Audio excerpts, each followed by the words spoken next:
భద్రకాళీ శరణం మమ.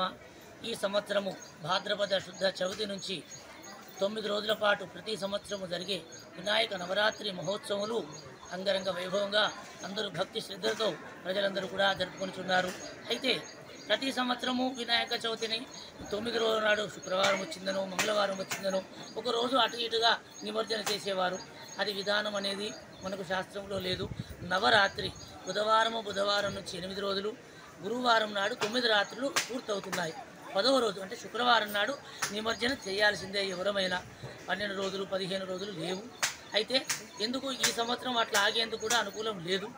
ఎందుకంటే గ్రహణం వస్తున్నది పౌర్ణమి నాడు 7వ తారీఖు నాడు. గ్రహణ వేదన కన్నా ముందే నిమజ్జనం చేయడం ఈ వ్రతం యొక్క ఫలాన్ని మనం దక్కించుకున్న వాళ్ళమవుతాము.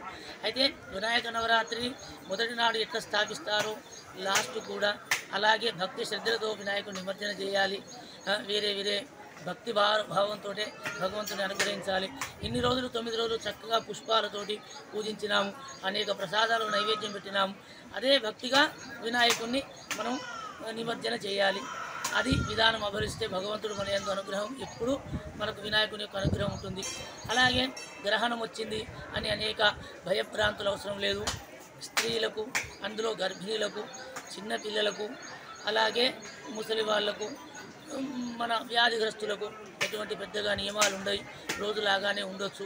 గ్రహణము పట్టినప్పుడు చాతనైన వాళ్ళందరూ కూడా గ్రహణం పడుతున్నప్పుడు స్నానం చేసి తర్వాత విడిచిపెట్టిన తర్వాత కూడా స్నానం చేస్తే కొంచెం శుభదాయకంగా మనకు ఉంటుంది.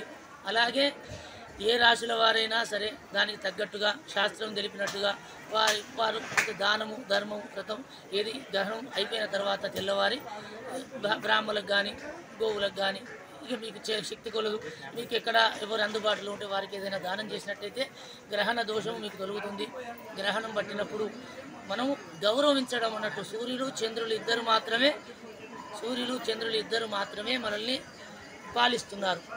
ఉదయం మొత్తం సూర్యుడు, రాత్రి మొత్తం చంద్రుడు చల్లని మనస్సుతో భూమిని మనల్ని రక్షిస్తున్నారు. కాబట్టి వారికి ఇంకోరెవరు అడ్డు వచ్చినప్పుడు ఈ గ్రహణాలు అనేవి ఏర్పడతాయి. కాబట్టి వారి గౌరవార్థమే మనము భక్తిగా ఉండాలి. గ్రహణ సమయము ప్రారంభమైనప్పటి నుంచి పూర్తయ్యే వరకు కూడా ఏ తిండి తినకుండా వారి యందు భక్తిగా నమస్కరిస్తే గ్రహణం యొక్క అనుకూలత ఉంటుంది. ఇక మరి గ్రహణ టైము విడిచిపెట్టినాక విడుపు స్నానం చేసిన తర్వాతనే ఏదైనా భోజనం కానీ తీసుకొని అది మనము నిద్రపోవాలి. ఇది మనకు శాస్త్రం చెప్పింది. అందులో పెద్దవాళ్ళకు, ముసలి వాళ్ళకు మనం చెప్పినట్టు వాళ్ళకు నియమాలు ఉన్నాయి. శాతనైన వాళ్ళకి ఈ నియమాలు పాటిస్తే మీకు శ్రేయస్కరము, ఈ భూమికి శ్రేయస్కరము, మానవాళికి శ్రేయస్కరము అని మనకు శాస్త్రవచనం.